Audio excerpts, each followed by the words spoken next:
दोस्तों, एक पीर साहब अपने एक मुरीद के घर पहुंचे। वो नौजवान लड़कों और लड़कियों के रिश्ते करवाया करता था। जैसे ही पीर साहब वहां पहुंचे तो उनका मुरीद उन्हें देखकर बहुत खुश हुआ।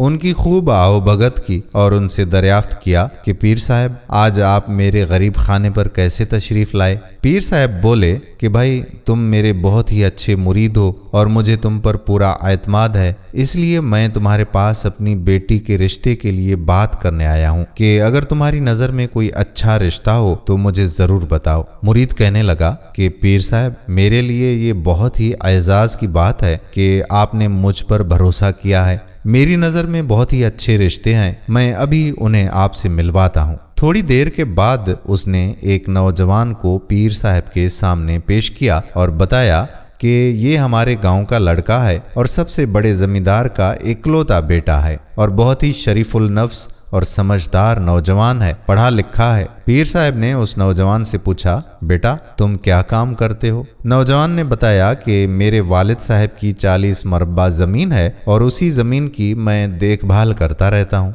तब वो नौजवान पीर साहब से पूछने लगा कि पीर साहब, आपकी बेटी क्या करती हैं? पीर साहब बोले कि मेरी बेटी मेरे 90 मरबा की इकलौती वारिस है, लेकिन उसके बारे में चंद और बातें हैं जो मैं आपको बताना चाहता हूँ कि मेरी बेटी ना तो देख सकती है, ना ही बोल सकती है और ना ही सुन सकती है। ये सुनते ही वो नौजवान पीर साहब के मुरीद पर बरहम होने लगा कि क्या इसी रिश्ते के लिए तुमने मुझे यहाँ बुलाया था? अच्छा मजाक किया है तुमने मेरे साथ, ये रिश्ता मुझे हरगिज मंजूर नहीं है।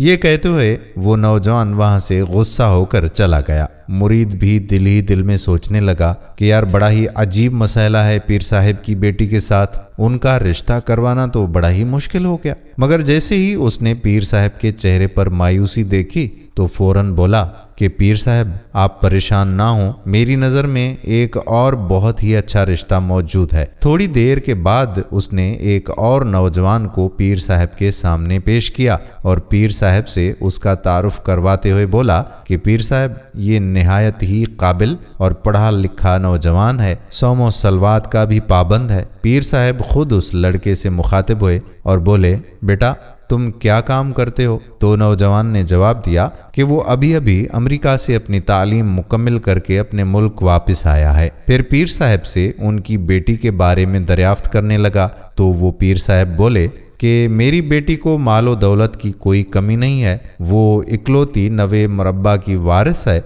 मगर सिर्फ एक परेशानी है कि वो ना तो देख सकती है और ना कुछ सुन सकती है और ना ही कुछ बोल ही सकती है। ये सुनना था कि वो नौजवान भी गुस्सा हुआ और वहां से गुस्सा होकर चला गया कि ऐसे रिश्ते के लिए मुझे यहाँ बुलाया है, मेरा सारा टाइम ही ज़ाया कर दिया। अब तो मुरीद परेशान हो गया। पीर साहब से कहने लगा कि जनाब आली, अभी सिर्फ एक रिश्ता बाकी है और वो लड़का तो बहुत ही अच्छा है, मगर माली हैसियत के लिहाज से उसका आपसे जोड़ नहीं बनता। पीर साहब ने कहा कि उसे बुलाओ तो सही, उससे भी मिल लेते हैं। जैसे ही वो लड़का वहां आया तो पीर साहब ने उससे पूछा तो मुरीद ने बताया कि ये लड़का निहायत ही खुश अखलाक है, बाअदब है, मगर चूंकि ये यतीम है और बहुत ही गरीब है तो कोई भी अपनी बेटी का रिश्ता इसके साथ करना नहीं चाहता। पीर साहब उस लड़के से मुखातिब हुए और कहा कि बेटे, मुझे इस बात से कोई सरोकार नहीं है कि तुम कितना पैसा कमाते हो, क्योंकि मेरी बेटी 90 मरबा की इकलौती मालिक है,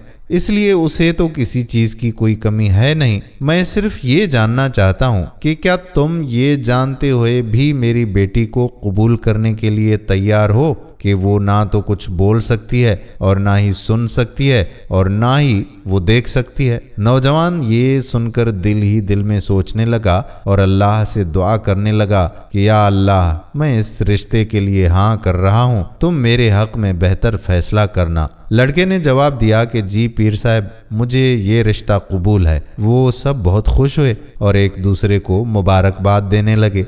खैर, कुछ दिन गुजरे तो उस लड़के की पीर साहब की बेटी से शादी करवा दी गई। शादी वाली रात जब वो लड़का अपनी दुल्हन के कमरे में गया और निहायत ही मायूसी के आलम में अपनी दुल्हन के साथ जाकर बैठा और सोचने लगा کہ اب اس سے میں گفتگو کروں تو کیا کروں، کیونکہ یہ نہ تو کچھ سن سکتی ہے اور نہ ہی کچھ بول سکتی ہے۔ شادی تو مجبوری میں کی ہے کیونکہ کوئی اور رشتہ مجھے مل نہیں رہا تھا، تو اللہ سے دعا ہے کہ ہماری زندگی اچھی گزرے۔ اب وہ لڑکا یہی باتیں سوچ ہی رہا تھا کہ زندگی کو کیسے گزاریں گے، اور صبر و تحمل کے حوالے سے اپنے ذہن میں کئی سوالات لا رہا تھا۔ تب ہی وہ یہ سن کر حیران رہ گیا جب اس کی دلہن اچانک سے بولی، کہنے لگی، آپ چپ کیوں ہیں؟ کچھ بول نہیں رہے ہیں؟ نوجوان نے نہایت ہی حیرت کے ساتھ اس کی طرف دیکھا، کہنے لگا کہ آپ بول سکتی ہیں، مگر آپ کے والد صاحب نے تو بتایا تھا کہ آپ نہ سن سکتی ہیں، نہ بول سکتی ہیں اور نہ ہی دیکھ سکتی ہیں۔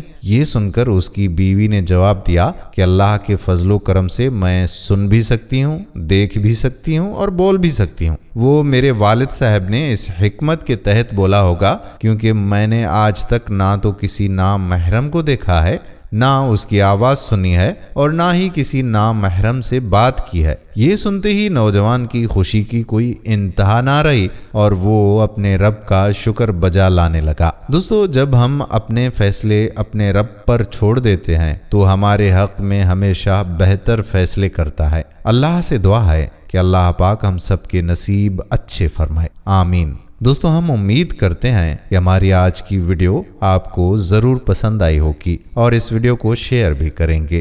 اگر آپ نے ہمارے Facebook page life you turns کو ابھی تک فالو نہیں کیا تو پلیز اسے فالو ضرور کر دیں تاکہ ایسی ہی مزید ویڈیوز آپ تک پہنچتی رہیں۔ آنے والی ویڈیو تک آپ کا اپنا میزبان قادر بخش کلہوڑو آپ سے اجازت چاہتا ہے۔ اللہ حافظ۔